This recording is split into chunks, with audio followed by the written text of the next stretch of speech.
Bien, buenos días a todos y a todas. Bienvenidos a esta mesa denominada Simetrías Sociales y de Género, en el marco de este coloquio internacional, Asimetrías de Conocimiento, Producción, Circulación e Impactos, que se viene desarrollando este año de manera virtual. Esperamos en junio poder hacerlo de manera presencial.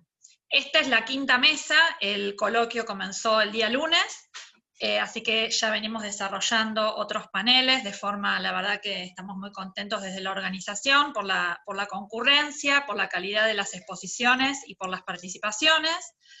Decirles que este coloquio está organizado por un conjunto de organizaciones especialistas e interesadas en la materia, el Instituto Iberoamericano en Berlín, Alemania, el Instituto de Investigaciones sobre Conocimiento y Políticas Públicas de la SIC, Argentina, el Consejo Latinoamericano de Ciencias Sociales, CLACSO, la Fundación Internacional EULAC, la Biblioteca del Congreso de la Nación Argentina y la Organización de Estados Iberoamericanos, OEI. Bueno, yo soy María Laura Pagani, investigadora asociada de la SIC. Desde el año pasado sí vengo participando del Instituto de Conocimiento y Políticas Públicas, viendo sobre todo el tema de la articulación de la ciencia y las políticas públicas, tema que a mí me interesa especialmente porque además soy trabajadora estatal, comparto esa pertenencia con la docencia universitaria. En esta mesa tenemos 4 presentaciones. La primera, a cargo de Karen Ascurra y Mariana Rial, del Centro de Ciencia y Tecnología y Sociedad de la Universidad de Maimónides, que se llama La participación de mujeres en ciencia y tecnología, el caso de la INTA y de la CNA, desde una revisión bibliográfica. La segunda presentación va a estar a cargo de Paula Belloni y Sol Calandria, del Ministerio de las Mujeres, Políticas de Género y Diversidad Sexual de la provincia de Buenos Aires, que van a hablar sobre la Ley Micaela como marco para la igualdad de derechos. La tercera presentación a cargo de Jenise Ojeda, de Filosofía y Letras de la UBA. Su exposición se llama Negación epistémica de los niños trans en el marco del diagnóstico de disforia de género. Y la última, a cargo de Dinora Centes, de la Universidad de San Carlos de Guatemala, cuya exposición se llama Las sexualidades desde el sur. Esta mesa, si bien es específica sobre temas de género, ha demostrado interés en los distintos paneles, ya se viene haciendo preguntas sobre todo sobre el tema de género, así que estábamos muy ansiosos de poder darle comienzo. Como ya dijimos en la previa, es importante respetar los tiempos, tenemos 15 minutos de cada exposición, yo voy a avisar cuando estén en tiempo con el cartelito que me armé. En el chat que ustedes se encuentran abajo, algunos ya vienen con la dinámica, pero tienen que indicar el nombre, el apellido y el mail para poder recibir los certificados en los próximos días. Qué boluda, viste, Y se pone a también, pelotudear, ¿no? sí, importante que silenciemos los micrófonos. Y también pueden hacer preguntas desde el inicio, y después, en el marco del último tiempo que tenemos del panel, vamos a ir compartiendo y generando intercambio. Por eso vamos a ser exigentes con el tiempo del plazo para poder generar el intercambio final. Bueno, para también al mismo tiempo, además del Zoom, pueden ir siguiendo, digamos, la charla por Contacto Ciencia, y quienes ingresen más tarde o quieran rever alguna cuestión, también va a quedar colgada ahí la presentación. Así que comenzamos con Karen y Mariana con la presentación. Perfecto, comparto pantalla. ¿Se ve ahí? Sí, perfecto. Buenísimo. Bien, para empezar, me presento, mi nombre es Karen Ascurra, soy becaria de investigación del Centro Ciencia, Tecnología y Sociedad de la Universidad de Maimónides. En este momento vamos a mostrar un poco el trabajo que estamos haciendo en el centro dentro del marco de un proyecto sobre brechas de género y trayectorias científicas que tienen el interés de relevar distintas instituciones de ciencia y tecnología en Argentina, tanto públicas como privadas, y esta presentación y este trabajo lo estoy haciendo dentro en el marco de este grupo. Bien, para comenzar, me gustaría como enmarcarnos de dónde hacemos esta investigación, que es en el cruce de los estudios sociales de la ciencia y los estudios de género, dentro de la literatura que hay de género y STEM por sus siglas en inglés, que quieren decir ciencia, tecnología, ingeniería y matemática. Dentro de esta literatura lo que vemos es que en general, históricamente, la participación de mujeres en ámbitos profesionalizados de trabajo en ciencia y tecnología es menor en relación a sus pares varones, tanto en instituciones públicas como en instituciones privadas. Cuando vemos los números a nivel internacional, el total de investigadores, solamente las mujeres representan el 29%. Este número es un poco más igualitario cuando lo vemos desagregado en Argentina, digamos. En Argentina este porcentaje es del 54%, ¿sí? Nos parece que es bastante igualitario, sin embargo, cuando nosotros desagregamos por disciplina, vemos que hay diferencias. El 33% de los ingresantes y egresadas de carreras STEM son mujeres, en comparación a sus pares que hacen de mucho más. Y cuando desagregamos por jerarquía, lo que encontramos es que las mujeres ocupan menores cargos jerárquicos en el trabajo científico y tecnológico, aun cuando poseen antecedentes científicos académicos similares a sus colegas varones. Bien, ahora me gustaría comentarles por qué nosotros elegimos INTA y la CONEA. Junto con CONICET, estas instituciones representan casi el 30% de la participación de mujeres. Ambas instituciones son organismos autárquicos públicos de investigación, y son instituciones públicas de larga data en Argentina, que están muy relacionadas a la producción económica y social del país. Bien, les quiero contar un poco cómo es la proporción que nos indica esta literatura. La proporción de la Comisión Nacional de Energía Atómica del personal femenino es cerca del 30% del total. Cuando nosotros vemos los centros de desarrollo tecnológico, las mujeres representan solo el 5%, y en el tramo escalafonario más jerárquico de la institución, estas también representan solo el 5% del personal. Cuando vemos en el INTA, vemos que es un poco más igualitario, esta proporción es del 40% del total del personal. Cuando desagregamos para el personal de apoyo, las mujeres solamente representan el 25%, y los puestos más jerárquicos, que tienen que ver con los puestos de dirección de los centros regionales, experimentales, y los centros de investigación e institutos de investigación, solamente el 13% son dirigidos por mujeres. Bien, ahora mi compañera Mariana Rial va a seguir con la presentación. Como mencionaba Karen, en el marco de este proyecto comenzamos con una revisión bibliográfica. El material con el que trabajamos, principalmente artículos académicos, tesis de investigación y sobre todo fuentes secundarias como memorias institucionales, normativas, convenios colectivos de trabajo, informes realizados por las propias instituciones. Y este material lo analizamos en función de 3 dimensiones: el reclutamiento, la promoción y la evaluación del trabajo. ¿Por qué la elección de estas dimensiones de análisis? Consideramos que es un elemento clave para comprender la reproducción de dinámicas institucionales típicamente sesgadas que dificultan el acceso a mujeres a ciertas áreas y cargos jerárquicos generalmente masculinizados.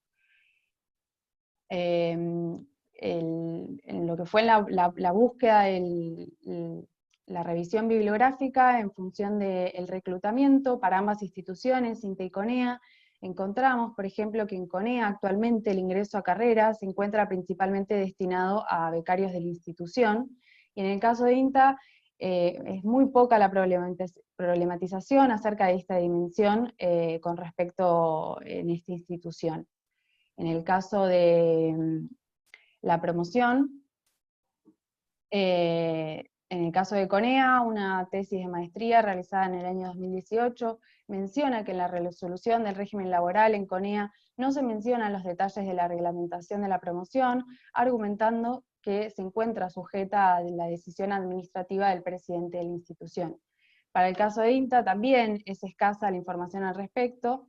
Sin embargo, también una tesis de maestría realizada en el año 2016 remarca la percepción sobre una distribución desigual de poder por parte del personal que fueron expresadas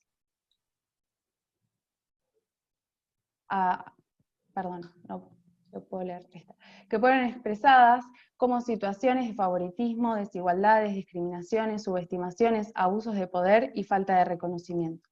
Y en el caso de la evaluación, Gervasón y Paisa, también ambas son trabajadoras de la CONEA, que problematizan la cuestión de género al interior de la institución, mencionan que actualmente existen en CONEA mecanismos dentro de la evaluación y el establecimiento de jerarquías que perpetúan las discriminaciones en torno al género, aunque no explicitan, digamos, cómo es que estos mecanismos se desarrollan específicamente.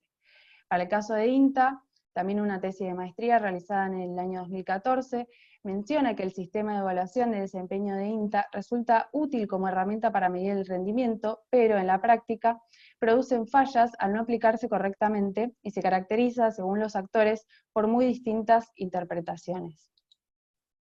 Como primeras aproximaciones a esta revisión bibliográfica, podemos decir que, al igual que en la literatura más amplia sobre la participación de mujeres en ciencia y tecnología, las dimensiones analíticas que problematizan esta situación suelen dejar sin examinar los mecanismos de incorporación de personal, su promoción dentro de una estructura jerárquica, o la evaluación profesional y académica de su desempeño.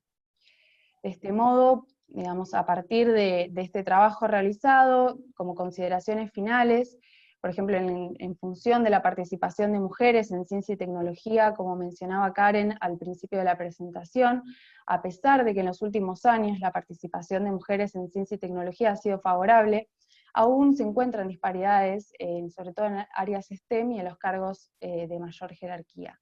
Y en función de la presencia de estas dimensiones en la bibliografía, encontramos poca problematización acerca de la selección, promoción y evaluación del trabajo, y en el caso del relevamiento de documentos, también se encuentra poca información disponible en estos documentos acerca de estas dimensiones, y también cabe destacar que el acceso a algunos de estos documentos no es fácil, no se encuentra públicamente en las páginas web, simplemente hay algunas resoluciones que lo mencionan, pero no se encuentra como más información al respecto.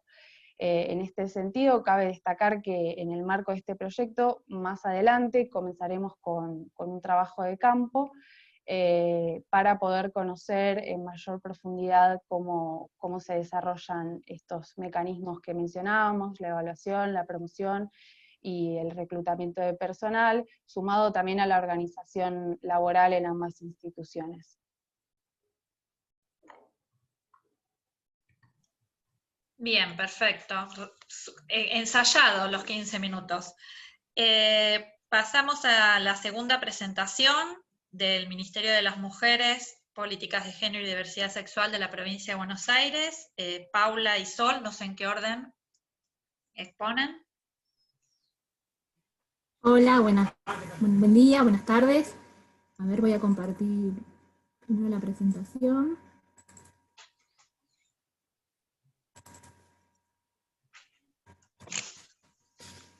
Bien, bueno, mi nombre es Paula Belloni, yo soy directora de la Unidad de Formación, Investigación y Política Cultural para la Igualdad, y compartimos esta presentación con Sol Calandria, que ella es directora de Investigaciones, Planificación y Evaluación de Políticas de Género y Diversidad Sexual.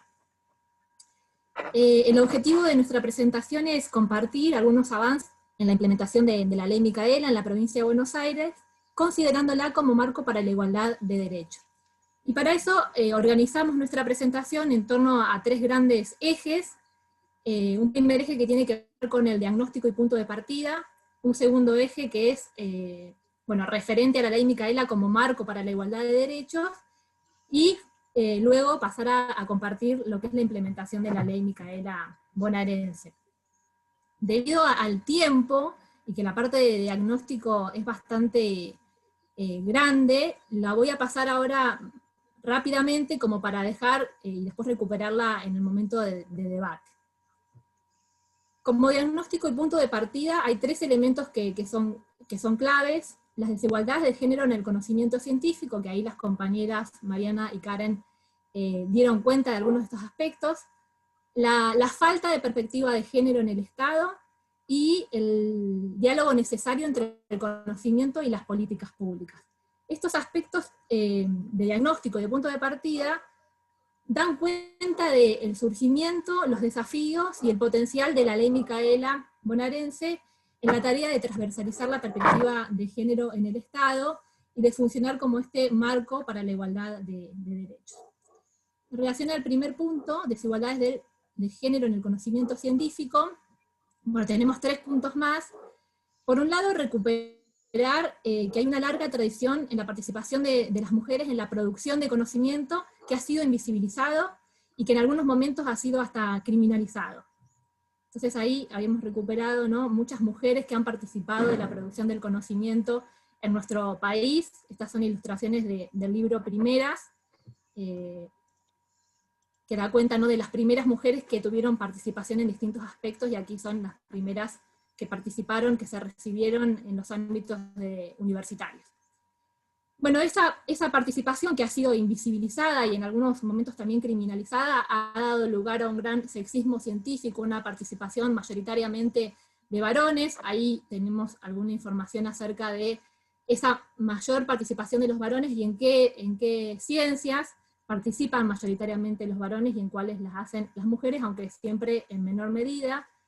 Bueno, en donde publican también varones y mujeres, los cargos de gestión, y cómo esto se manifiesta en distintas brechas de género que también Karen y Mariana recién recuperaban, ¿no?, la participación de las mujeres en ciertos ámbitos científicos. La perspectiva de género en el Estado, al hablar del Estado tenemos que considerar múltiples dimensiones: el Estado como institución, el Estado como espacio laboral y el Estado como políticas públicas. Simplemente como punto de diagnóstico y de partida vamos a señalar que hay una falta de la perspectiva de género en todas estas dimensiones, y esto es muy importante para considerar por qué surge la ley Micaela. Y también un punto muy interesante de punto de diagnóstico para entender el surgimiento y el potencial de la ley Micaela es el necesario rol y diálogo entre la producción y circulación del conocimiento y las políticas públicas. Y ahí hay muchos aspectos que partimos del diagnóstico que han sido considerados desde los feminismos, desde la academia, que dan cuenta de ese necesario diálogo, ¿no?, en la falta de capacitación, en la falta de diagnóstico, de planificación, en la falta de perspectiva de género, que tiene que ver con la producción y circulación del conocimiento y que se vincula con el diseño, la implementación y la evaluación de las políticas públicas con perspectiva de género. Bueno, muy rápidamente, esos son nuestros puntos de partida, después en el debate vamos a poder profundizar, y ahora sí, digamos, comentar, ir a este punto, ¿no?, de qué significa la ley Micaela como marco para la igualdad de derechos. Y en primer lugar, como marco más general para esta igualdad de derechos, nos parece importante partir de considerar que la ley 27.499, la ley Micaela, es un ejemplo de la conquista de derechos que son el resultado de luchas que hemos dado desde los feminismos y que van de la mano de transformaciones sociales que estamos transitando como sociedad. Y en ese sentido, que la ley se esté implementando hoy, y que contemos con ministerios de las mujeres y diversidades a escala nacional y provincial, dan cuenta de un cambio muy grande de sentidos a nivel social que son acompañados por la voluntad política de las nuevas gestiones. Esta ley lleva el nombre de Micaela, y con el de ella, el de muchas otras y otros, como una exigencia permanente a no olvidar que vivimos en una sociedad en la que la jerarquía entre los géneros genera desigualdades, genera discriminaciones y genera violencias. Y esta ley busca poner en tensión, en debate, esas desigualdades, discriminaciones y violencias por razones de género, con un objetivo clave que ya estaba presente en los avances normativos vigentes, que estamos viendo ahí en la presentación, es decir, un objetivo que estaba vigente también en esas conquistas de derechos que también fueron el resultado de luchas que dimos las mujeres y las disidencias sexuales, y se fueron plasmando en leyes y normativas internacionales, nacionales, provinciales y también municipales. En la pantalla ustedes van a ver las grandes convenciones y normativas internacionales y nacionales.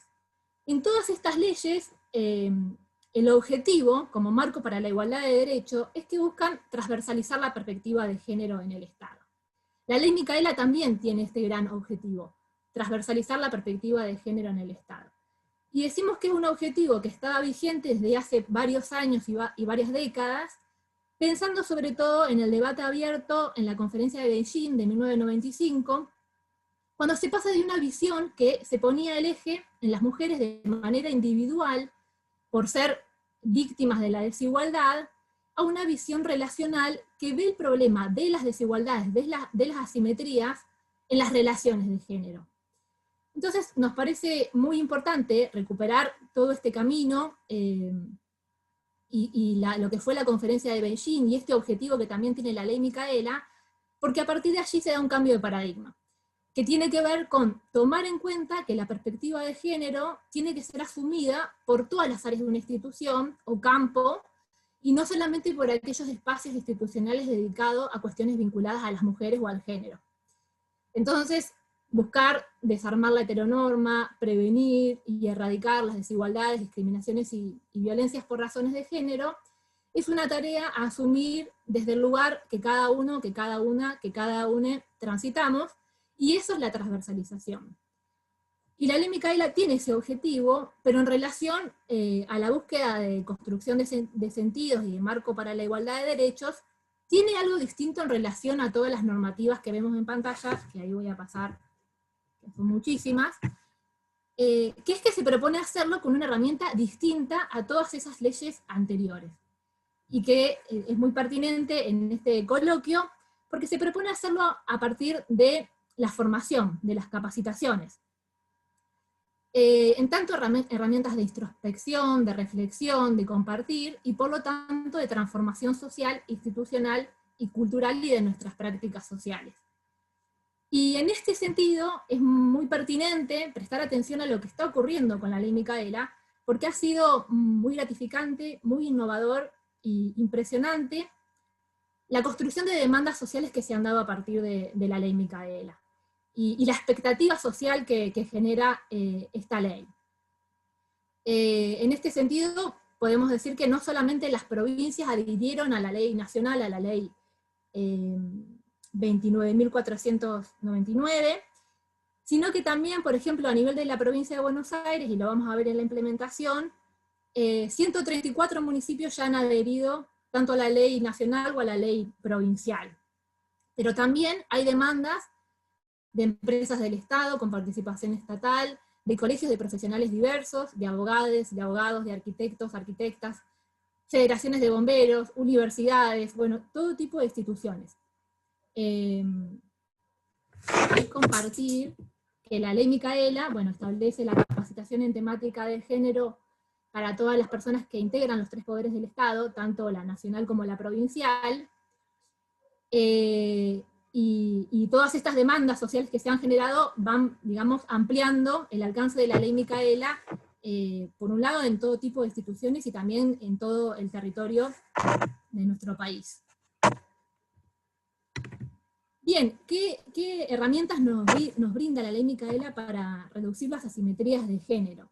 Y ahí, ya pasando a la parte de implementación, contarles que una de las características que le dan mucha fuerza a la ley Micaela bonaerense, que tiene este desafío, ¿no?, de transversalizar la perspectiva de género en el Estado, es decir, nada más y nada menos que de modificar las relaciones sociales en los espacios de trabajo del Estado, y de incorporar la perspectiva de género de manera transversal en las políticas públicas. Esto quiere decir en el diseño, la planificación, la implementación y la evaluación.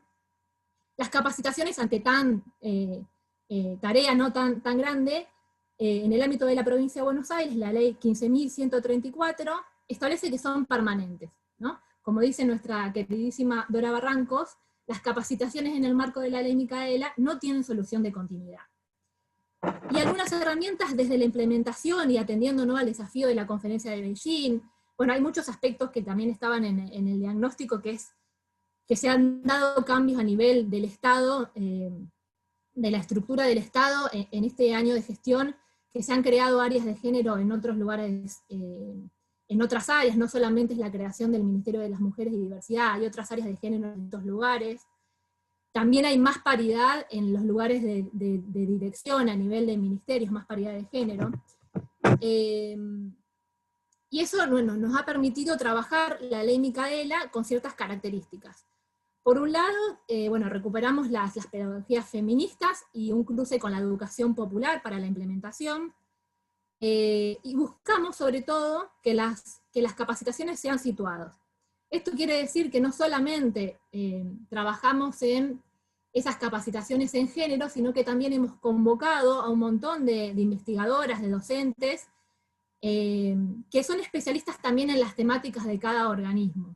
Y en ese sentido, cada vez que realizamos una capacitación de ley Micaela, nos preguntamos primero, ¿no?, cuáles son los problemas específicos, los desafíos que suceden en los distintos espacios de trabajo del Estado, y cuáles son las competencias y cuáles son las acciones y políticas públicas que se están llevando adelante, y a partir de ahí trabajamos en la búsqueda de esa incorporación de la perspectiva de género, ya sea en los lugares de trabajo como en las políticas públicas. La forma de hacerlo a través de las herramientas de la educación popular es recuperando todas las trayectorias que traemos, personales, pero sobre todo laborales, y vinculadas a las acciones y políticas públicas de los organismos. Y bueno, y lo que hemos estado trabajando, que ahora Sol nos va a compartir, tiene que ver, por un lado, con generación de contenidos con esta impronta, y luego el Ministerio de las Mujeres, Políticas de Género y Diversidad Sexual de la provincia de Buenos Aires es órgano de implementación en el Poder Ejecutivo. Entonces, debido a la importancia que las máximas autoridades del Poder Ejecutivo tienen en la tarea de transversalizar la perspectiva de género en el Estado, tienen la responsabilidad de planificar, diseñar, evaluar las políticas públicas con perspectiva de género, comenzamos con las máximas autoridades. Y además hay una cuestión muy interesante, que es que, dado que lo estamos haciendo desde una unidad que articula formación, investigación y políticas culturales, en las capacitaciones hemos desarrollado también herramientas de evaluación de la política pública, de la implementación de la ley, pero también muchas herramientas de diagnóstico, que es uno de los desafíos que tenemos en el sector público, y de diálogo entre el sistema científico, la academia y las políticas públicas. Así que bueno, Sol, Calandria, te doy la palabra para que cuentes la parte de qué primeros pasos hemos dado hasta el momento. Bien, bueno, buenas tardes. Ya estoy casi en tiempo, así que me voy a pasar unos minutos, Laura, aviso de antemano. Bueno, como contaba Paula, durante este año, a medida que fuimos avanzando en las capacitaciones, se construyeron 3 herramientas para el diagnóstico, la planificación y la evaluación. Esos 3 instrumentos que construimos son una encuesta inicial que recoge datos sociodemográficos de los participantes, las participantes, datos laborales, como por ejemplo el cargo al cual ocupan, la cantidad de gente que tienen a cargo y la antigüedad laboral, las experiencias y conocimientos previos de capacitación en género y violencias por razones de género realizadas en el marco de las capacitaciones estatales. También se hace un relevamiento de espacios de género y espacios vinculados al cuidado, como por ejemplo lactarios o guarderías dentro de los espacios de trabajo, y expectativas sobre la capacitación.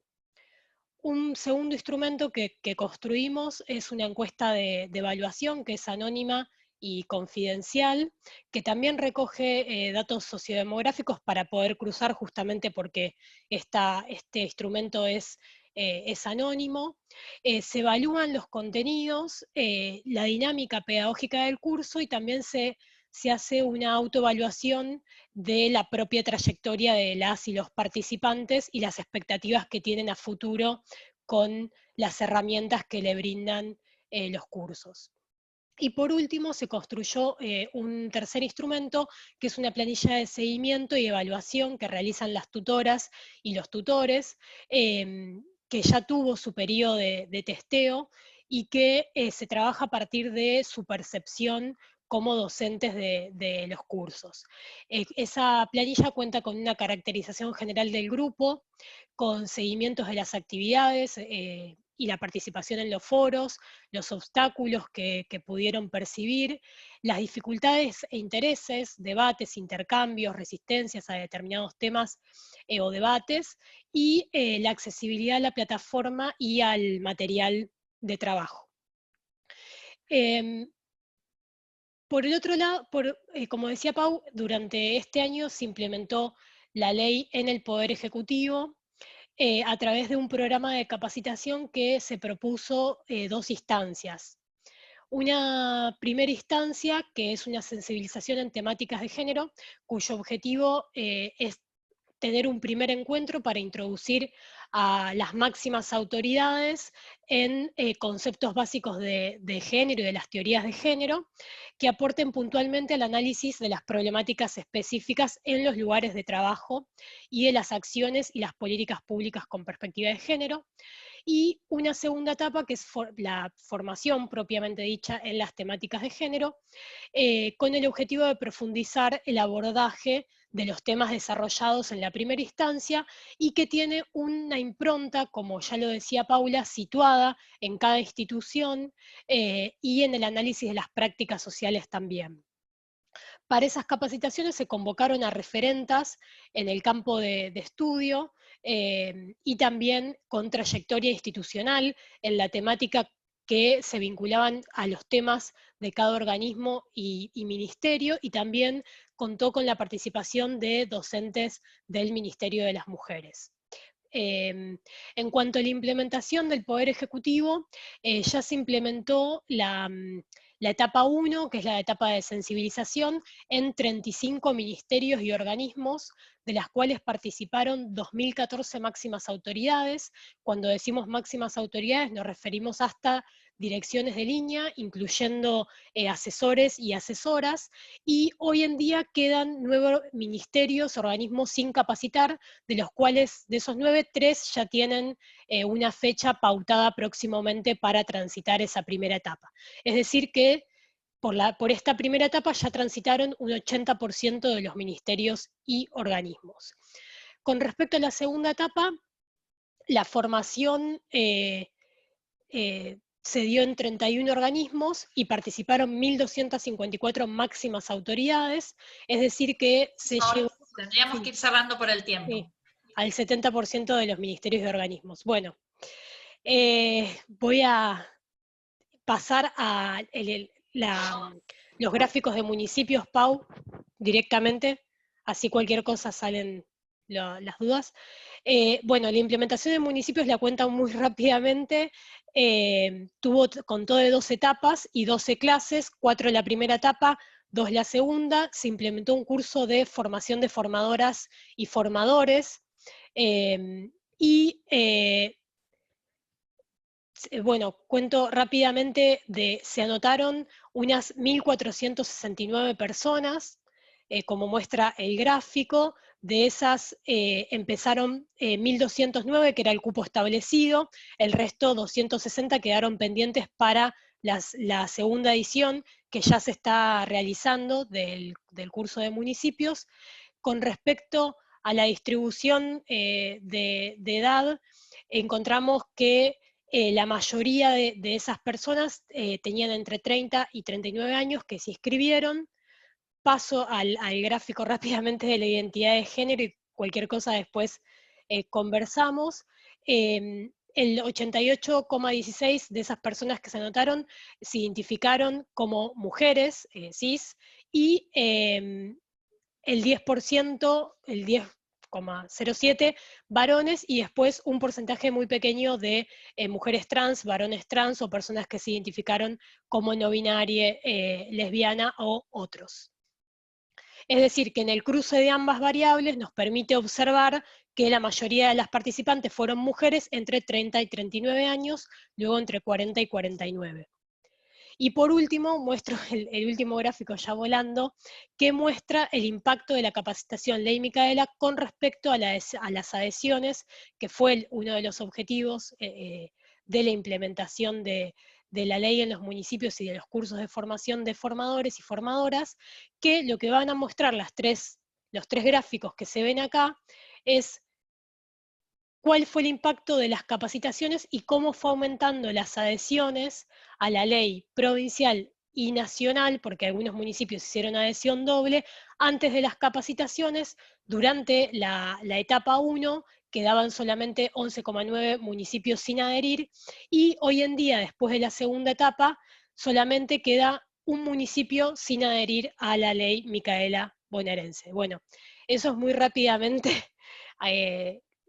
lo que podemos mostrar de estos gráficos, y los datos todavía se están procesando, así que bueno, próximamente tendremos nuevos resultados. No sé si, Pau, si querés rápido decir algo más. Estamos en tiempo, así que si quieren, Paula, nada más algo para cerrar y después podemos No, está en bien. el intercambio Solamente agregar.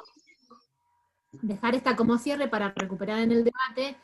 La idea de compartir, ¿no?, la implementación de esta ley es poder ver entonces cuál fue el avance en ciertos temas que tienen que ver con el conocimiento y las políticas públicas. En cuanto a la capacitación, en cuanto a los diagnósticos, la operacionalización que se puede hacer desde el sistema científico y fomentar políticas públicas, la planificación y evaluación, los programas y presupuestos. Nuestra intención es ver el diálogo entre la implementación de la ley Micaela y estas grandes problemáticas. Lo dejamos planteado y después retomamos en el momento de intercambio. Muchas gracias. Bien, gracias. Bueno, pasamos a la tercera presentación. Yanis, ¿querés compartir tu presentación? Hola, ¿cómo va? Dale, ahí la comparto.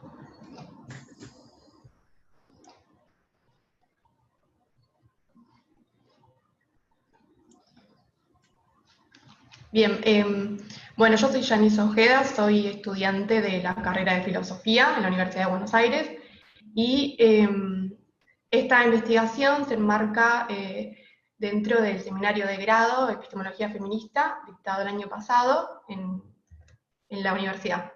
Primero, dos aclaraciones muy importantes.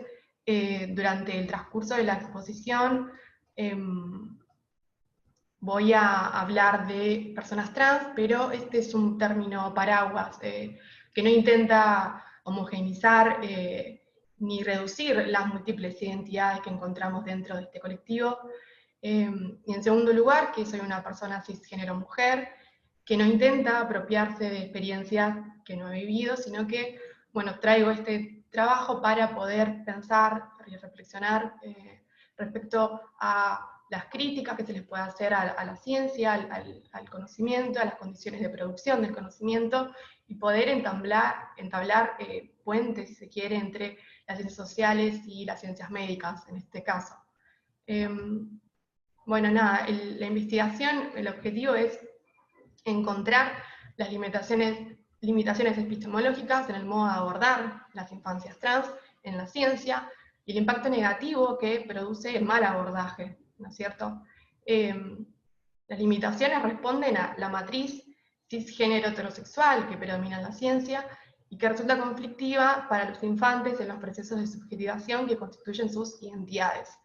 Entonces, en primer lugar, voy a hacer como un análisis crítico acerca de este marco binarista de sexo-género que predomina en la ciencia, para encontrar los problemas del mismo y dar paso al método despatologizante de las identidades.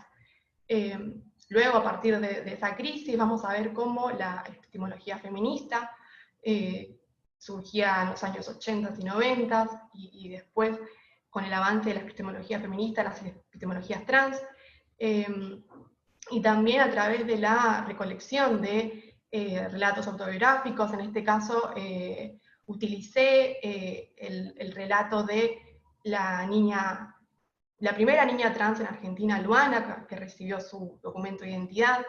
Y bueno, allí veremos cómo a partir de establecer la experiencia como una fuerte herramienta epistémica que ayuda a que los infantes conformen sus identidades, y cómo a partir de la incorporación de la experiencia se evita, ¿no?, una barrera epistémica que desde siempre ha considerado como tanto a los infantes y a las personas transexuales incapaces de producir conocimiento. Entonces vemos cómo esta injusticia epistémica restringe la capacidad de los niños de comprender, nombrar y comunicar sus vivencias y elaboraciones significativas, porque digamos que abona estructuralmente a generar desventajas cognitivas y vacíos identitarios en su repertorio hermenéutico, ¿no es cierto? Bueno, para empezar, vamos a criticar, ¿no?, este paradigma científico que tiene grandes sesgos androcéntricos. Entonces partimos de la teoría crítica de la filosofía de la ciencia, con Thomas Kuhn y todo su aporte teórico. Entonces partimos de la base de que los científicos, ¿no?, que pertenecen a una comunidad científica, comparten una serie de compromisos. Estos son compromisos teóricos, instrumentales y metodológicos. Entonces las metodologías de investigación dependen de los postulados, ¿no?, que los investigadores tengan y consideren válidos, y será a partir de esta metodología que van a analizar, ¿no?, la realidad.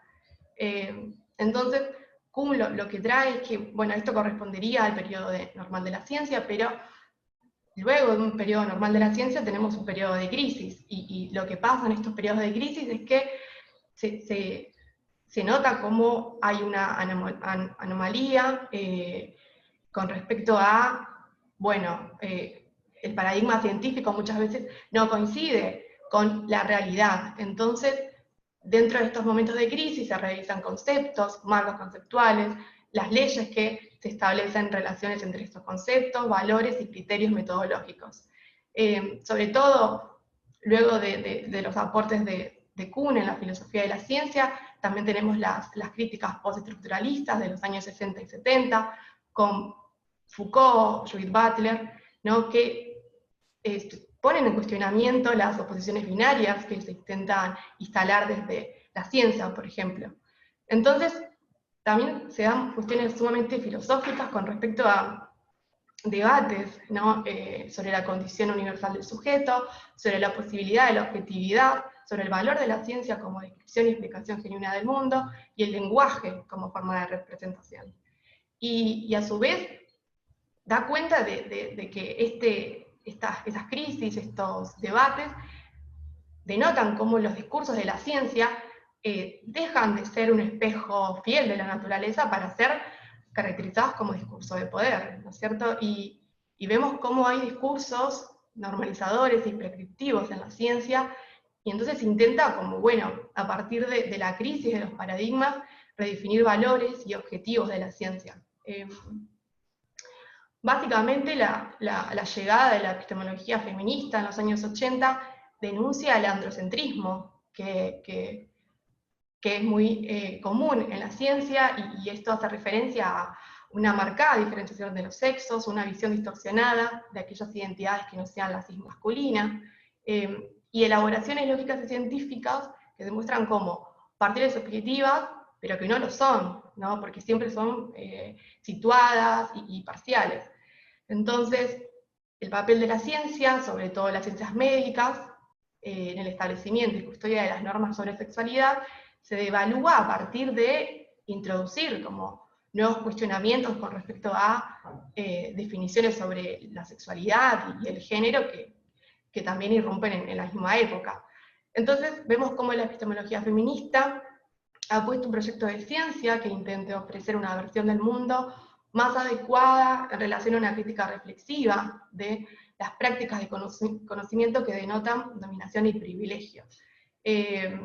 Entonces, bueno, vemos cómo el sistema binarista de sexo-género con el que se ha regido la ciencia actual ha introducido un dispositivo cultural y social estipulado para las personas cis, heterosexuales, que ha negado la posibilidad de introducir otras voces posibles. Y allí vemos cómo en estos debates se introducen las epistemologías trans, ¿no es cierto?, que vienen a criticar el alineamiento de los cuerpos, de los géneros y de las identidades, y criticar este binarismo, ¿no?, que se ha impuesto desde la ciencia.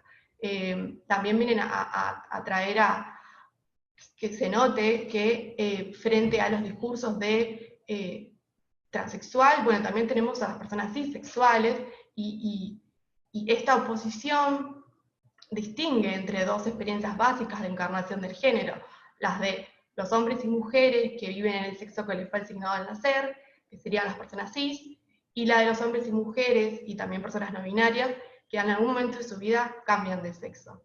Entonces, bajo este régimen semántico, la experiencia de hombres y mujeres cis se equipara a la de los hombres, mujeres y no binarios trans, ambas experiencias marcadas, susceptibles de ser narradas por otro u otra que las distingue de las propias, sin otorgar superioridad discursiva alguna.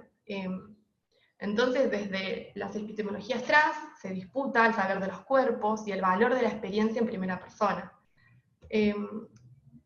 Entonces, vemos cómo históricamente se ha justificado la persecución, el castigo, la represión, el tratamiento y corrección de algunas identidades y expresiones de género para, digamos, desde los estándares binarios, ¿no?, desde masculinos y femeninos, que se han impuesto como referencias naturales. Entonces vemos cómo desde el campo de las ciencias médicas se desarrollaron conceptualizaciones que se instalaron y naturalizaron como lenguaje común para entender lo humano en sí mismo. Divisiones binaristas a partir de entender los genitales de macho y hembra, formas masculinas o femeninas, e identidades de varón o mujer. Entonces, la diversidad corporal, que sabemos que es múltiple, y las distintas experiencias han sido, ¿no?, reducidas a partir de este aparato científico, y esto trajo muchas consecuencias al colectivo trans. Entonces, bueno, a partir de estas críticas que se emanan desde estas diferentes epistemologías, se busca una despatologización de las identidades trans, porque, como sabemos, las definiciones más extendidas en torno al travestismo, a la transexualidad, provienen de la psiquiatría y de la endocrinología, lo cual ha reforzado la patologización. Entonces, esto es una problemática muy actual, o sea, no es que estamos hablando de que es algo que ya está superado, porque sin ir más lejos, en el año 2013, el manual de trastornos psiquiátricos ha tipificado la disforia de género y, digamos, la define como el malestar que puede acompañar a la incongruencia entre el género experimentado o expresado y el género que le fue asignado al nacer. Lo cual es un problema porque estigmatiza a las identidades trans y las patologiza. Entonces, vemos cómo catalogar a estas vivencias como disforias las mantiene en el ámbito de la patologización, las condena a los márgenes de la vida social y le restringe sus posibilidades de institucionalizar sus vidas. Entonces, como digo, es un problema bastante actual porque también el año pasado la Asamblea Mundial de la Salud aprobó la CIE-11, que es la Clasificación Internacional de las Enfermedades, que entrará en vigencia dentro de 2 años. Y en esta versión se han eliminado, ¿no?, categorías que patologizaban a las personas trans del capítulo de trastornos mentales, pero se introdujeron 2 nuevas categorías en el capítulo sobre condiciones relacionadas con la salud sexual. Estas categorías son la incongruencia de género en la adolescencia y adultez y la incongruencia de género en la infancia. Entonces, digamos que la inclusión de la categoría de incongruencia de género en la adolescencia y en la adultez, digamos que tiene un propósito útil porque busca asegurar el acceso, ¿no?, al reconocimiento legal de la identidad de género y de la salud transicional en aquellos países donde todavía se requiere alguna referencia diagnóstica, que no es el caso de Argentina, porque Argentina, con la aprobación de la Ley de Identidad Sexual en el año 2012, no requiere que la identidad de género sea diagnosticada para buscar terapias hormonales, pero en otros países esto no es así. Pero nosotros vemos que hay un problema en la categoría de incongruencia de género en la infancia porque esto no se da de esta manera. Ahora vamos a ver por qué. Entonces, siguiendo por esta línea, cuando se busca la despatologización o la desmedicalización, digamos, lo que se busca no es solamente que se elimine las definiciones de los manuales de psiquiatría sobre las identidades trans, sino que además haya como un cambio sobre los términos que se utilizan, ¿no? Porque en general, cuando hablamos de identidades trans y de cambios de identidad, muchas veces se habla de tratamientos y en realidad no hay nada que tratar. Digamos que es preferible usar palabras como terapias hormonales. Entonces, se busca privilegiar la autonomía y la responsabilidad de las personas trans sobre sus propios cuerpos para habilitar el propio relato.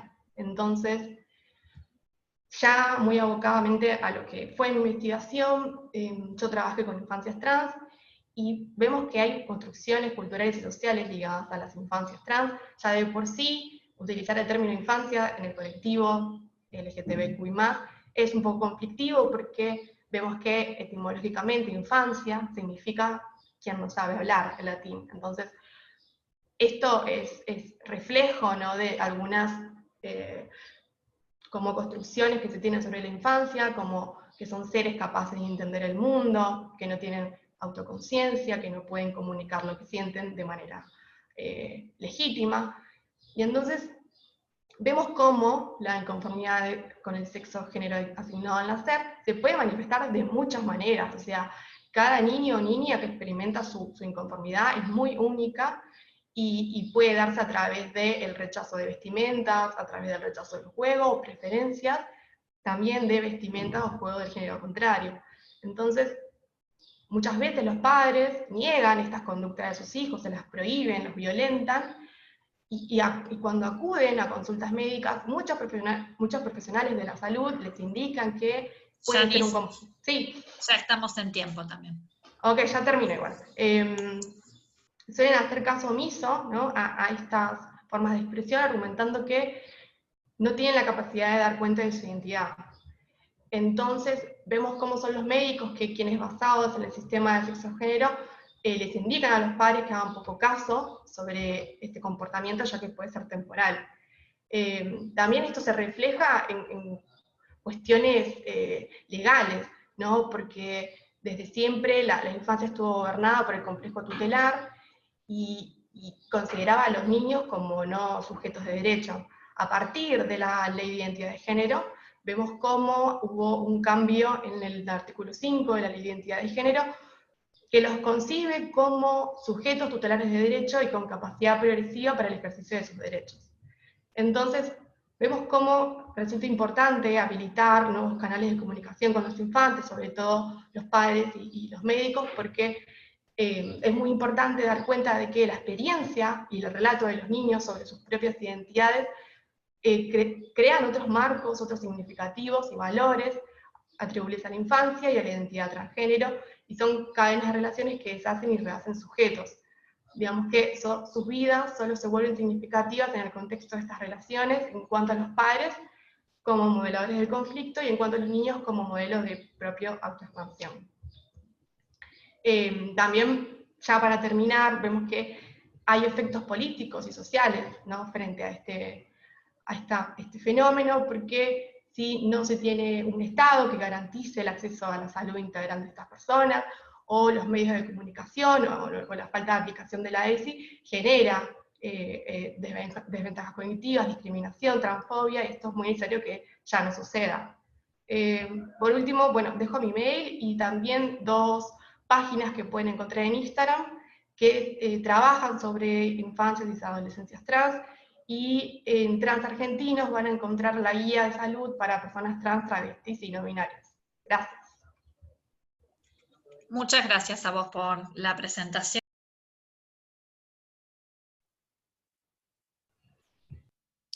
Está silenciada, Laura. Perdón. Bueno, muchas gracias por la presentación y pasamos a la siguiente, a cargo de Dinora Centes, las sexualidades desde el sur. Hola, buenos días. ¿Alguien me podría decir si ya estoy compartiendo pantalla? Estás compartiendo pantalla, se ve perfecto. Bueno, gracias.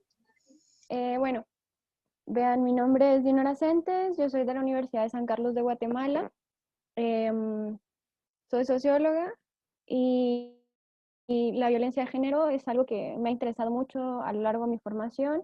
Es algo que he venido estudiando desde hace varios años, sobre todo desde la perspectiva y el enfoque simbólico de todas estas relaciones asimétricas de poder, asentándome mucho en la teoría de Pierre Bourdieu. Y si bien hoy voy a hablar sobre la sexualidad desde el sur, creo yo que es importante acotar que hablo desde mi sur, o sea, desde mi localidad, desde Guatemala, y que obviamente las experiencias pueden ser diversas. Voy a hablar de un factor, ya que la realidad es multidimensional, entonces no pretendo dar una explicación global de todo el fenómeno, pero sí me parece interesante regresar sobre estos puntos. En principio, creo yo que me mueve mucho el espacio en el que crecí, puesto que toda mi generación y yo nos vimos expuestas al momento en el que los medios de comunicación televisivos se masificaron, y entonces lo que teníamos disponibles a la hora de la cena o de la comida eran estos noticieros de corte amarillista, donde todos los días se daban noticias sobre chicas que desaparecían, sobre mujeres cuyo rastro no se podía detectar, y sobre todo denuncias de familiares que decían que se imposibilitaba pues realizar demandas ante el Estado porque la policía no les atendía.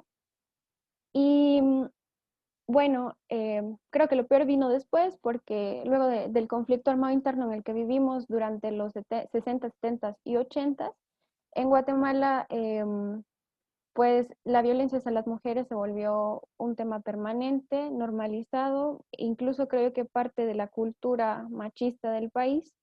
Les presento la fotografía de estas dos chicas que desaparecieron entre el 2004 y el 2006, y que gracias a ellas es que se tiene ahora una ley para la búsqueda y la localización de mujeres desaparecidas, porque previo a que este caso fuera dictaminado por la Corte Interamericana de Justicia, si ustedes iban a poner una denuncia por una mujer desaparecida, la policía les daba cualquier justificación, o el Ministerio Público, y no tomaban la denuncia.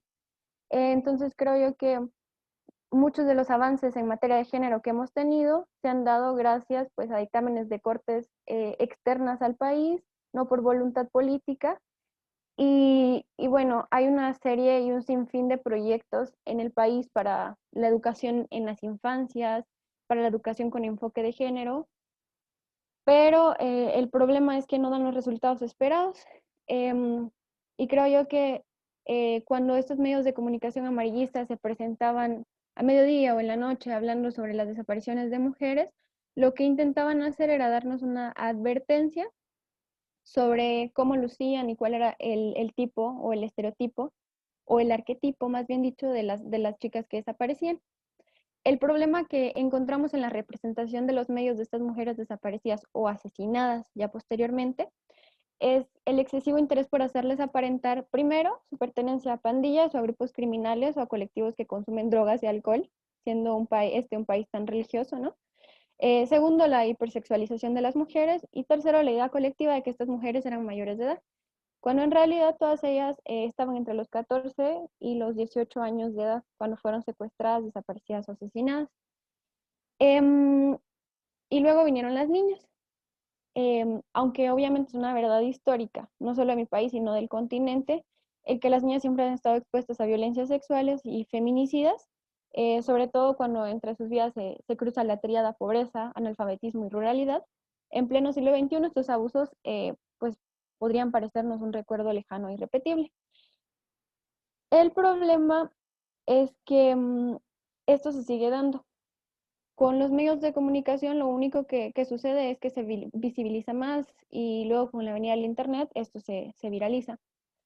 Veo en los medios de comunicación un punto de partida para evidenciar estas violencias que sufrimos en diversos niveles, obviamente, y en diversas formas y espacios las mujeres guatemaltecas, puesto que quienes diariamente lucran con la información y se han dedicado a establecer perfiles de víctimas, de victimarios y por supuesto a socializar y normalizar ciertas imágenes, son los noticieros, son los medios de comunicación. Lo mismo sucede en páginas de internet y mucho menos que antes en la radio, pero sobre todo esto se ha venido incrementando en las redes sociales. Aunque es importante también señalar que, pues debido a las circunstancias propias del país, la televisión sigue jugando un papel fundamental en la imposición de formas de ser, actuar y pensar. Es la representación de las víctimas en los medios de comunicación podría llevarnos a tomar por verdadera y absoluta la pretensión de que solamente se abusa y asesina y desaparece a mujeres en edad típicamente consideradas como reproductiva entre los 18 y los 25 años de edad. El primer problema con esta afirmación es que las violencias se extienden por la vida de las mujeres desde su nacimiento, en un sistema alimentado por la desigualdad y cimentado por la discriminación y que aparte está sostenido por las violencias. Nacer niña en Guatemala ya es sinónimo de desventaja estructural. Es uno de los peores países para nacer siendo niña y eso es una verdad evidente. Todavía estamos lejos de establecernos pues, en las esferas públicas. Una explicación histórica, digamos, de acuerdo a los estudios que se han realizado, sobre todo de Silvia Federici, nos propone que, por ejemplo, los cuerpos de las mujeres dejan de ser propiedad suya y se vuelven propiedad pública y privada al mismo tiempo, luego de los procesos de industrialización vividos en Europa. Digamos, el sometimiento de los hombres a horarios exhaustivos y sobre todo largos de carga laboral, hace que el sistema capitalista les intente dar una especie de compensación, y esta compensación es la permisión del dominio total de los cuerpos de las mujeres. Estas últimas son despojadas de sus cuerpos y sometidas a vejaciones por parte de los hombres, pero esas violencias no se quedan en el círculo cercano íntimo de la familia burguesa tradicional, sino que se trasladan con fuerza descomunal a las calles de las ciudades industriales. Silvia ilustra muy bien esta transferencia entre cruce de violencias cuando apunta que las violaciones sexuales no estaban contempladas en los sistemas legales de las grandes ciudades industriales. Las mujeres pasaron a ser propiedad privada, pero manteniendo su situación en una especie de limbo, puesto que en el espacio público son propiedad de quien las desee tomar. Encuentro esta concepción sobre los cuerpos especialmente preocupante, porque si bien sabemos que existen muchas tradiciones e ideas que nos han acompañado durante siglos hasta volverse parte del uso común o incluso de posiciones incuestionables, estas se tornan una especie de defensa de quienes bajo este sistema legal punitivo han cometido agresiones hacia las mujeres. ¿Cómo ayudar o cómo hacer que los hombres desconozcan algo que les resulta tan especialmente familiar como la apropiación de los cuerpos de las mujeres? De lo simbólico hasta las acciones concretas, es obvio que a los hombres se les ha educado para tomar dominio de las mujeres. ¿Y qué hacer respecto a ello? Pues es una pregunta que nos hemos hecho desde hace un par de años con otras compañeras.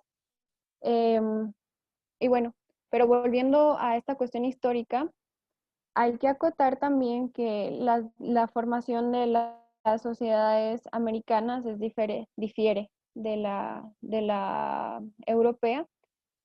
Y entonces, en los inicios del capitalismo encontramos solamente elementos de una serie de factores históricos que deben tomarse en consideración. Y no se puede negar la acción violenta y aniquiladora que se asentó en esta región a través de los procesos de colonización. De acuerdo con el historiador guatemalteco Severo Martínez Peláez, a través de la crónica oficial del cronista de la ciudad de Santiago de los Caballeros de Guatemala, contenido en la Patria del Criollo, la violencia sexual hacia las mujeres en este espacio geográfico se inició con la venida de los españoles. No podemos afirmar que estas prácticas estuviesen dentro o fuera de lo culturalmente aceptado y emulado, digamos, anterior a la colonia, puesto que lo que estamos intentando ver es la imbricación colonia y valores occidentales. Bueno, pues este pequeño recorrido histórico sobre el pasado lejano nos permite situarnos en este presente y mezclarlo con los medios de comunicación de masas, donde las mujeres seguimos apareciendo como objetos de consumo y apropiación. Si acordamos con Pierre Bourdieu respecto al espacio de procedencia de todas estas violencias y nos trasladamos a lo simbólico, o si nos preocupan más algunos elementos concretos que consideramos que sí son posibles de erradicar, aún podríamos estar de acuerdo en que a pesar de los programas e intentos, la violencia sexual hacia las mujeres y niñas de Guatemala sigue siendo un tema pendiente, aunado a la falta de educación sexual en la malla curricular nacional. Hemos puesto esfuerzos en programas de respuesta a las denuncias por violencia sexual, hay un sistema de atención intermedio a la víctima, se instauraron fiscalías para las mujeres, se dan cátedras para abordar los ciclos de la violencia, hablamos de agresores, estamos constantemente formando y formándonos para hablar, para hablar con víctimas, para saber qué decir. Tenemos un serio enfrentamiento actualmente en el país sobre el tema del aborto y al menos de las causales para que sea legal, porque siempre surge en este tema el embarazos en niñas y adolescentes, las violaciones sexuales, pero nunca hemos llegado a la raíz del problema. Claro está que, como lo dije anteriormente, yo no pretendo llegar a las raíces, ni tengo sus alcances, ni deseo imponer mis reflexiones sobre otros y otras. Pero es importante que veamos, por ejemplo, que en lo que va del año se registraron más de 77,000 embarazos en niñas y adolescentes que van desde los 10 años, que es muy grave, hasta los 19 años. Si comparamos esto con las cifras de años anteriores, que también son alarmantes, nos podemos dar cuenta que el confinamiento significó para miles de niñas y adolescentes el quedarse encerradas e indefensas con sus agresores, que en muchos casos forman parte de su familia cercana o nuclear. ¿Cómo es que a pesar de no estar impartiendo clases de educación sexual integral en los salones de clases llegamos a esto? Porque cuando se ha propuesto la educación sexual integral, los sectores más conservadores del país dicen que no, porque hay que evitar embarazos, hay que evitar la promiscuidad, hay que evitar ese tipo de comportamientos riesgosos para ellos. ¿Y por qué tenemos que pensar en cómo hablar con estas niñas y con las adolescentes? ¿Y por qué seguimos siendo específicamente nosotras las encargadas de llevar todo este problema a cuestas? Pues bueno, encuentro que un elemento indispensable para comprender la situación es precisamente la educación-formación, pero no me refiero necesariamente a la que se imparte en los salones de clases o se memoriza, sino que una que se ha probado más efectiva hasta ahora y es la cotidiana, ¿no? Los hombres se forman, educan y socializan para tomar posesión de los cuerpos de las mujeres, pero debido a ciertas normas masculinas y sobre todo heteropatriarcales, los hombres tienen a lo largo de su vida ciertas experiencias, conversaciones, invitaciones para experimentar con los cuerpos de las mujeres y justificaciones, que es mucho más grave. Ahí radica la diferencia, mientras que a las mujeres se nos exige conservarnos lejos de esas vivencias o esferas, y que no tenemos derecho al autoconocimiento empírico de nuestros cuerpos, los hombres tienen más acceso a nosotras que nosotras mismas. Puede sonar absurdo, pero es así. La mayor parte de los conocimientos que adquirimos sobre nuestros cuerpos en la infancia y la adolescencia se basan en mitos más que en estudios. Un ejemplo de ello es la menstruación o los tabúes que rodean aún hoy día a la concepción. Estos mitos y creencias y explicaciones fantásticas nos llevan a sentir incluso rechazo hacia nuestros propios cuerpos o a sentir asco de procesos que son perfectamente naturales. En este caso, la biologización de lo social se invierte, creando relaciones desiguales de poder y dominio sobre nuestros cuerpos, al grado que se hace imposible pensar en la sexualidad sin relacionarla con el dolor, la reproducción o la violencia. Incluso si se parte de la falacia que la educación sexual solo sirve para traer más embarazos no deseados, el problema sigue siendo que esta educación se torna exclusivamente masculina, patriarcal y heteronormada. Son los hombres hablando de nuestros cuerpos, los hombres presentando investigaciones, los hombres en todas partes. ¿Qué es lo único que estos hombres no dicen? Que su conocimiento se sustenta y se basa en privilegios, violencias y en la invalidación de la otra, es decir, en este caso las mujeres.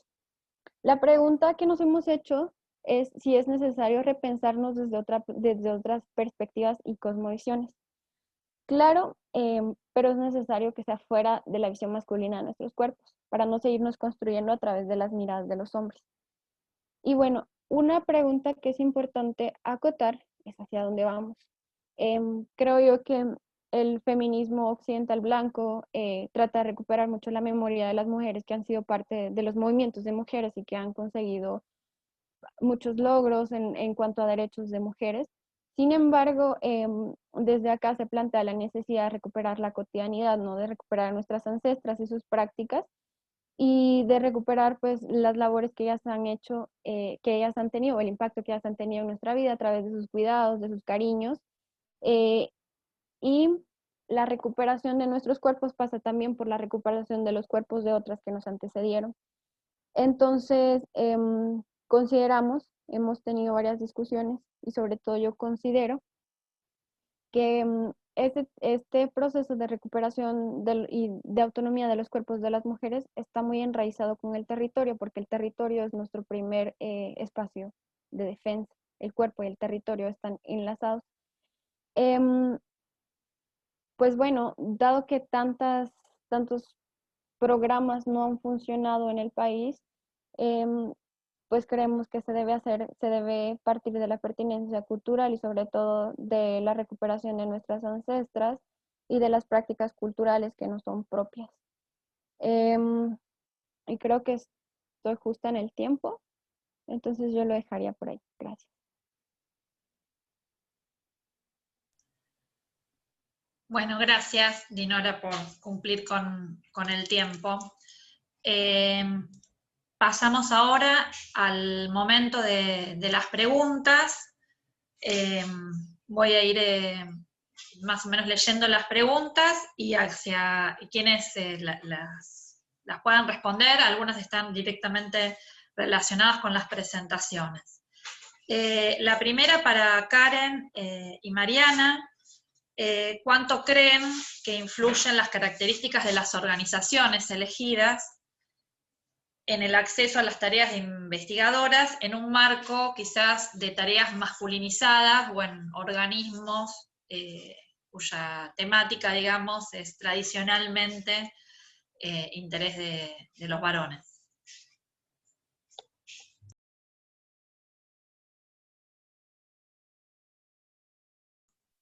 Perdón, muchas gracias. Pensé que iban a ser todas preguntas y después contestábamos, pero empiezo. Particularmente nos estamos encontrando con eso, por eso nos parece importante ver estas dimensiones que tienen que ver con la organización del trabajo, y va a depender también con la organización de las culturas de trabajo dentro de cada institución. Y sí, va a ser un factor importante a tener en cuenta en el momento que nosotros empecemos a hacer todo este trabajo empírico para responder estas preguntas que nos dejó esta revisión bibliográfica y de material documental. O sea, no pudimos acceder a un montón de información, y queremos saber qué mecanismos están actuando, cuál es la característica de esos mecanismos, dónde se desarrollan y demás. No sé si Mariana quiere sumar algo más.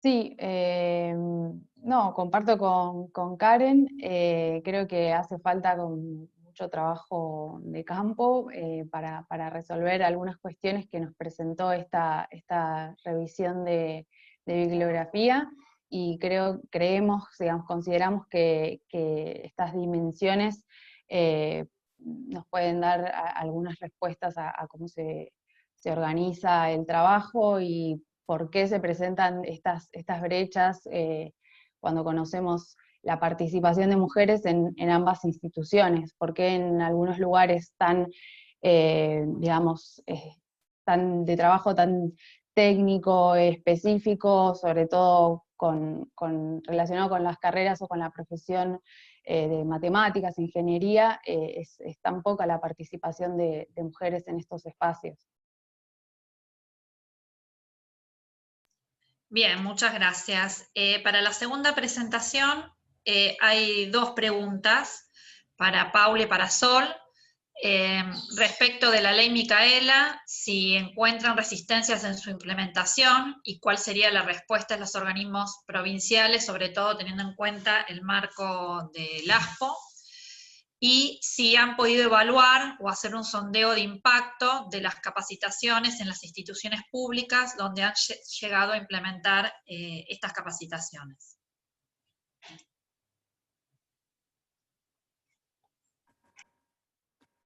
Voy a intentar compartir la pantalla, pero me parece que internet me anda medio mal, así que si se llega a cortar, me avisan. Voy a recuperar esta inquietud que señalábamos al fin de responder. sobre las resistencias. Uno de los grandes problemas en este diálogo es el conocimiento y los puestos jerárquicos para poder llevar adelante la tarea efectiva en el Estado, que es lo que en la Paula, se te que escucha tenemos en mal, el Poder me parece. Ejecutivo de Buenos Aires, novedoso porque Tal vez si apagas tu cámara, Pau, se va a escuchar mejor. ahí. Ahora va mejor. Entonces le recuperaba, ¿no? La necesidad de capacitación en la tarea de transversalizar la perspectiva de género en el Estado como diagnóstico para preguntas acerca de las resistencias. Este ha sido un año muy particular en el Poder Ejecutivo, no solo por el año de gestión, por los años anteriores que fueron de financiamiento, sobre todo en lo que tiene que ver con las políticas públicas en todos los sentidos, pero las políticas públicas vinculadas con temáticas de género. Entonces el punto de partida para la implementación de la ley es un contexto muy difícil que se complejizó aún más con el contexto de pandemia. Y en ese marco, que preguntaban, ¿no? En el marco del ASPO, nos hemos encontrado con un gran compromiso de las máximas autoridades de todos los organismos para la implementación de las capacitaciones. Sol contaba que solo restan 9 organismos, de los cuales 3 ya tienen fecha, entonces en este primer año vamos a haber llegado a todos los organismos.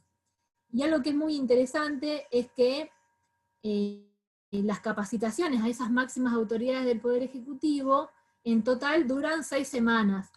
Y eso es algo inédito, no existe otra experiencia de capacitación en temáticas de género a ese nivel, ¿no? Al nivel de las máximas autoridades del Poder Ejecutivo, con ese alcance y con esas características de trabajar de manera situada.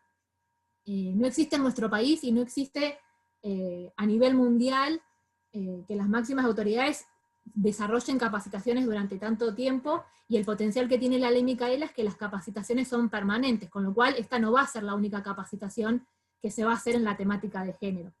Y bueno, ha tenido un notable alcance que es el que daba cuenta Sol, no solo en la cantidad de organismos, sino que ya más de 2000 máximas autoridades transitaron las capacitaciones.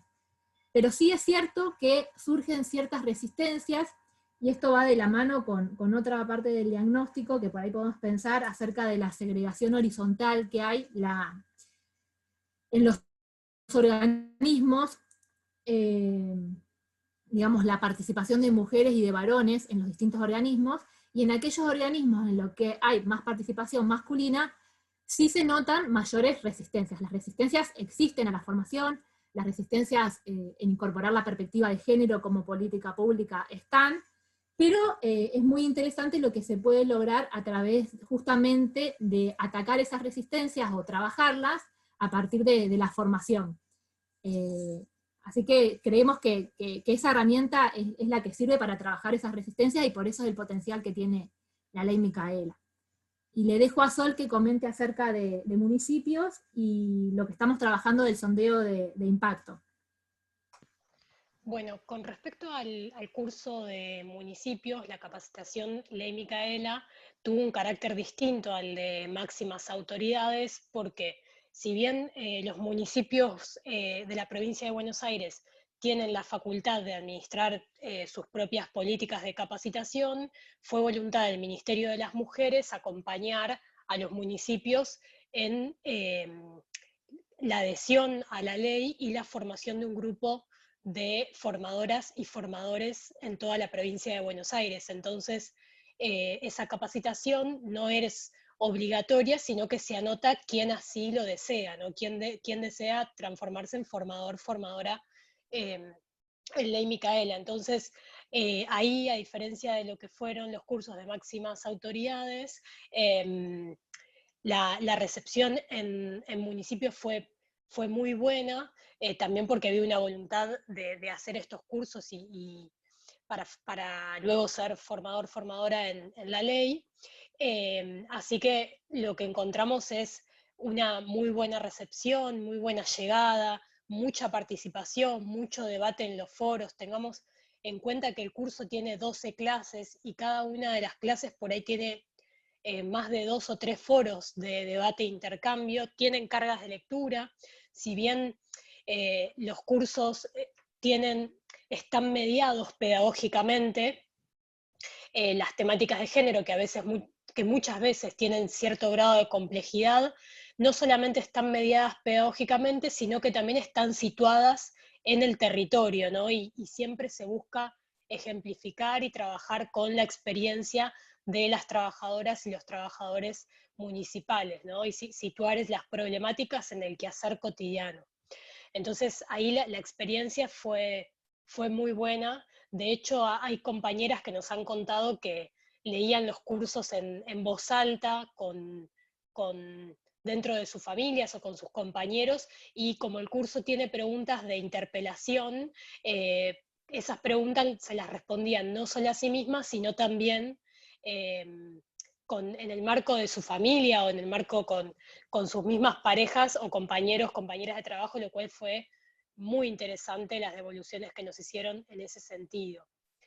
Y después con respecto a la otra pregunta que creo que era de Priscila, con respecto al impacto y la evaluación, como les contaba en la exposición, desde la unidad y puntualmente desde la Dirección de Investigación trabajamos en la construcción de 3 instrumentos.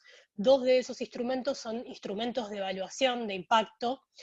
Por un lado, una encuesta de evaluación que llenan las propias participantes, y por el otro lado, una planilla de seguimiento y de percepción de tutores y de tutoras sobre el curso. Entonces, esos 2 instrumentos que los empezamos a aplicar durante, este año, pero muy recientemente, van a ser después sistematizados y plasmados en un informe, como lo establece la ley, sobre el impacto de la ley Micaela, y así poder evaluar cómo esa capacitación impacta en el armado, en el diagnóstico, en el diseño también de las políticas públicas, programas y proyectos. Pero eso está en proceso todavía de sistematización, porque como decía Paula recién, todavía quedan 9 organismos por capacitarse, y una vez que esos organismos pasen por su primera etapa de capacitación, ahí podemos tener como un primer impacto de evaluación. No así como sucedió en municipios, que el impacto es más directo porque se puede ver en cómo fue aumentando la cantidad de adhesiones a través de ordenanzas municipales de los municipios a la ley. No, ese impacto es más directo, pero en los organismos y ministerios ese impacto lo vamos a poder recién plasmar el año que viene a través de esos instrumentos que construimos desde la unidad. Bien, gracias. Para Yanis, si pudiste relevar qué disciplinas son las que son más receptivas, digamos, para incorporar las temáticas de las infancias trans, y si hubo un cambio en esas, digamos, interés por las distintas disciplinas después de la identidad de género, digamos, si notaste un cambio en las disciplinas que muestran interés por esta temática. Sí, digamos que después de la sanción de la ley en el año 2012, como la ley en su artículo 11 dice explícitamente que es necesario poder establecer y garantizar el acceso a la salud de las personas trans y todo aquello que requieran para su cambio de identidad, digamos que hay, ¿no? Dentro de algunas disciplinas como ampliación con respecto a esta cuestión de la ley y todo lo que refiere a las cuestiones de género y de sexualidad, porque también lo que sucede es que ya desde la educación, y es muy importante promover y implementar, por ejemplo, la educación sexual integral, o esto que hablaban las compañeras de la ley Micaela, porque allí vemos cosas muy ligadas a la noción de género y de sexualidad, que impacta directamente en las disciplinas, sobre todo en las disciplinas naturales y en medicina. Pero sí, yo creo que sí, después de la sanción de la ley hubo como cierta concientización sobre las identidades trans y lo importante que es respetar, ¿no?, sus identidades, sus propias experiencias, sus propios relatos para legitimar sus lugares y que estas personas ya no sean estigmatizadas, violentadas. Así que yo creo que sí. Bien, gracias. Para Dinora tengo dos preguntas que las hago juntas. ¿Desde qué áreas estatales crees que sería más efectivo desarrollar en Guatemala iniciativas ligadas a la educación sexual integral?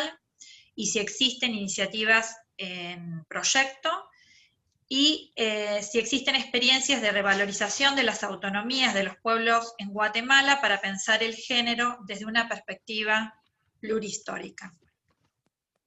Ok, con respecto a entidades estatales, el Estado de Guatemala es muy conservador todavía. De hecho, acaban de derogar el acuerdo para que Planned Parenthood tenga una sucursal acá porque lo consideran un centro de abortos. Y entonces, bueno, con respecto a la salud sexual y reproductiva de las mujeres, hay una desatención total y absoluta. El Estado ha implementado, pero como bien lo señalé, nunca por iniciativa propia, sino por presión internacional, varias políticas y medidas de salud reproductiva o de educación sexual, pero siempre es a medias y desde una perspectiva muy religiosa, muy conservadora, en la que, por ejemplo, la sexualidad solamente tiene fines reproductivos y creo yo que por ese lado habría que pensar no solamente en programas estatales, sino en una reestructuración completa del Estado y de su visión conjunta, porque de nada serviría y de nada ha servido, por ejemplo, tener un montón de programas cuando estos no se aplican o cuando no tenemos a la gente con la preparación o con la mente abierta para darle seguimiento. Sigue siendo como un tema tabú. Hay muchas organizaciones que luchan por la educación sexual integral. Sin embargo, en estos últimos meses han sufrido de amenazas o de vulneración a sus derechos. Incluso unas compañeras que estaban hablando sobre la posibilidad de llevar a cabo abortos asistidos, ahorita tienen una denuncia en el Ministerio Público y es muy probable que vayan a juicio, ¿no? Creo yo que como siempre, como ha sido pues el movimiento de mujeres en Guatemala, lo más probable es que se tenga que hacer una alianza con los sectores civiles para que se pueda llevar a cabo algo grande e importante, porque no solamente estamos hablando como de una política o de un programa, sino que tendría que incorporarse a la malla curricular de educación nacional, del currículo nacional base. Lo cual también es muy difícil considerando el número de maestros que tenemos y la poca preparación que estos tendrían para llegar a impartir estos temas. Igual habría también que considerar los recursos que son limitados para la educación, pero por ejemplo para el Ministerio de la Defensa o el Ejército, pues son muy abultados los recursos, ¿no? Creo yo y confío más en la autogestión. Sí hay mujeres recuperando la memoria histórica ancestral, muchas mujeres que trabajan desde la antropología, desde la sociología, desde el derecho, que intentan como dar nombre y rostros a las mujeres que dieron forma a diversas luchas sociales y que intentan traer a la actualidad pues sus aportes. Uno de esos intentos que veo yo y me parece muy interesante es volver a la atención de las comadronas en las comunidades y quitarnos un poco de la cabeza que esa relación que hay entre la cosmovisión maya y la brujería, que fue algo impuesto por los españoles al llegar al país.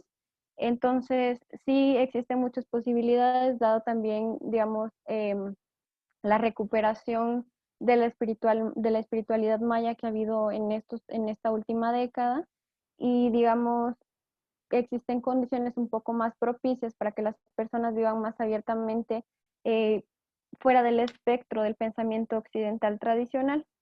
Entonces, pues para resumir, por parte del Estado no veo yo que exista mucha voluntad política o que existan muchas posibilidades por diversas razones, pero de parte de organizaciones, de comunidades y de entidades de tipo, digamos, maya o incluso de los otros pueblos que conviven en el país, creo yo que por ese lado sí se podría construir pues algo que tenga un proyecto más, bueno, que tenga un futuro mucho más autónomo, pero también, digamos, pertinente culturalmente.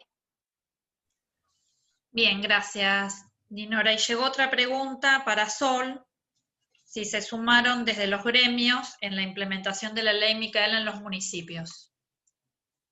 Sí, ahí Paula va a comentar algunas cuestiones con respecto a los debates que se dieron, y después voy a contar con respecto a qué pasó en municipios. Sí, hay un aspecto interesante que es que la misma ley Micaela bonaerense establece que contenidos mínimos Si querés, Paula, apagá la cámara que se te escucha mal. el establecimiento de los contenidos. Bien, ahí vamos. Les comentaba que en el marco de la ley Micaela bonaerense ya se establece la participación en los contenidos mínimos de sindicatos, gremial y de organizaciones de la sociedad civil. Entonces, en ese sentido, en el establecimiento de los contenidos mínimos y del marco metodológico, hicimos una propuesta que fue trabajada con los otros poderes. Cada poder tiene su órgano de implementación, nosotras somos implementación en el Poder Ejecutivo, y la trabajamos en intercambio, sí, con sindicatos y con distintas organizaciones. Esa es la primera participación. Luego, una segunda participación se da en el marco de la ley Micaela, en este interés que ha despertado, que les comentábamos en la presentación, que en realidad las capacitaciones son para trabajadores y trabajadoras de los tres poderes, pero además de los sindicatos como trabajadores y trabajadoras, también adhirieron a la ley Micaela nacional o a la provincial, y están llevando la implementación de la ley Micaela propiamente en sus espacios. A nivel municipal, el programa que tenemos, que es de formación de formadores y formadoras, es para personal de los municipios y para los consejos deliberantes, donde trabajamos los proyectos de adhesión a las ordenanzas. Entonces, en esa instancia no participaron, quizás puede ser, ¿no?, que alguien, digamos, participe en el municipio y a nivel sindical, pero no es propiamente, digamos, el público destinatario, destinatarias. Sino que hay otras líneas de trabajo que son esas otras, y una tercera línea que la va a comentar Sol, que se trabajó desde su dirección, que no es de ley Micaela, pero sí que tiene que ver con la formación y con la investigación en las temáticas de género en sindicatos, que es la Escuela Sindical de Género. Sí, ahí con respecto a lo que preguntaba Luis, Paula fue muy clara, y sobre todo en esta participación que hubo de los municipios, de que posiblemente las personas que participaron de trabajadores y trabajadoras de los municipios estén agremiadas, pero se trabajó con trabajadores del Ejecutivo, trabajadoras. Y después, otra de las líneas que estuvimos trabajando desde la unidad fue la conformación de una escuela de género, una escuela sindical de género, que se lanzó el 19 de octubre, que fue una iniciativa conjunta entre el Ministerio de las Mujeres de la provincia, la Facultad de Humanidades y Ciencias de la Educación de La Plata, el CONICET y la SIC, la Comisión de Investigaciones Científicas de la Provincia de Buenos Aires. Si bien la escuela no tiene un trabajo puntual hoy con lo que es ley Micaela, sí es una escuela que está pensada para la formación de referentas sindicales en temáticas de género, y la escuela va a trabajar desde entendiendo la formación de distintos lugares. Va a tener un área propiamente de formación, que va a contar con una diplomatura que se va a implementar el año que viene en temáticas de género para la acción sindical, y distintos talleres de formación también para fortalecer la acción sindical desde una perspectiva de género y feminista. Luego un área cultural que tiene que ver con la promoción artística y cultural de las trabajadoras y impulsar también esas cuestiones culturales, y luego un área de investigación que va a estar a cargo del CONICET y de la SIC para impulsar y convocar a proyectos de investigación acerca de las violencias puntualmente de género en los espacios laborales. Esa fue el nuevo lanzamiento que tuvimos hace poco desde el Ministerio, esta Escuela de Género Sindical, que apostamos a que sea algo grande y que puedan estar participando todos los sindicatos de la provincia de Buenos Aires. Bueno, muchas gracias por la respuesta. Bueno, vamos cerrando entonces este panel. Los invitamos mañana a continuar en nuestro último día, a las 10 de la mañana, la mesa sobre circulación de conocimientos en tiempos de pandemia, y 12:15, que va a ser la mesa de cierre, donde van a participar distintos representantes de distintos organismos, y donde vamos a intentar recuperar lo conversado en los principales, o sea, los ejes principales que se discutieron en los paneles. Gracias a todos por el intercambio. Me parece que estos espacios son importantes.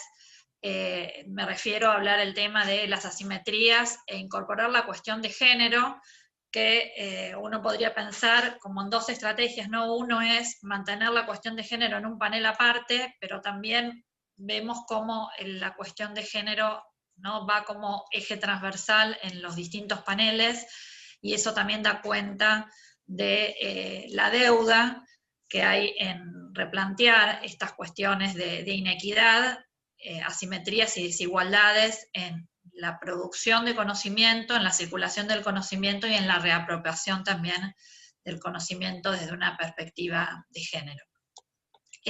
Bueno, mañana entonces nos encontramos siempre por el mismo link a las 10 de la mañana. No sé si me estoy olvidando de algo, por las dudas reviso el chat. Y bueno, recuerden que el panel queda grabado y que lo pueden volver a mirar por Contacto Ciencia, o volver o pasarle a algún interesada que no haya podido estar hoy de manera presencial. Bueno, muchas gracias a todos. Hasta mañana. Gracias.